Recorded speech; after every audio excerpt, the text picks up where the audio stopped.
L'info écho avec Capital. Le chiffre du jour, c'est 94%. C'est aujourd'hui la proportion d'acheteurs qui ont fait de l'espace extérieur un des critères prioritaires de leur recherche immobilière. Balcon, jardin, terrasse, voici les nouveaux items incontournables en cette rentrée, selon une enquête menée par la plateforme Se Loger. Autre petite surprise de l'étude, les acheteurs sont désormais 3 fois plus nombreux que l'année précédente, à la même période, à cibler des logements dans des communes de moins de 20 000 habitants. Ils sont désormais 4 fois plus nombreux à viser des biens dans les zones rurales.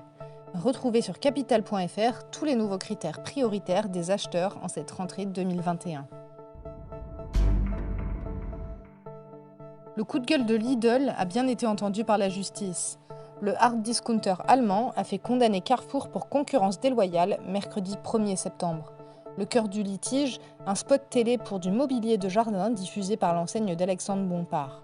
Le hic, ce produit n'était plus disponible à l'achat dans plusieurs magasins et sur son site internet, quelques jours seulement après la diffusion de la publicité. Une situation qui, selon la Cour d'appel de Paris, a placé ses concurrents dans une situation moins favorable.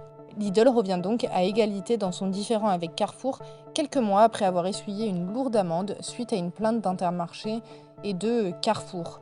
Plus d'infos sur notre site. L'info pratique Capital, la plus-value de cession de la résidence principale est bien exonérée d'impôts, même si le vendeur n'a occupé le bien que très brièvement avant la vente. C'est ce que vient de confirmer la Cour administrative d'appel de Lyon dans un récent arrêt. En 2016, un couple de l'Ain avait subi un redressement fiscal sur la plus-value réalisée lors de la vente de son bien immobilier. Un bien que le ménage présentait comme sa résidence principale, mais qu'il n'avait occupé que 3 mois avant la vente.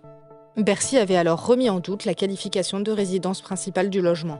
C'est finalement grâce à des factures d'énergie que le couple a réussi à convaincre les juges que la maison vendue constituait bien sa résidence principale, et de fait, a échappé à une taxation de la plus-value de cession.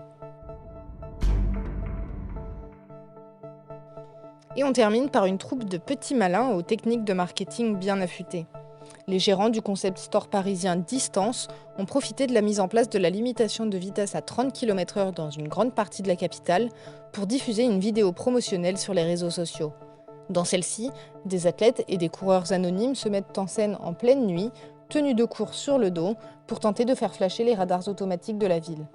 Un défi qui n'est pas à la portée de tout le monde car les pointes à 30 km/h sont réservées aux sprinteurs de talent. C'était l'info écho avec Capital.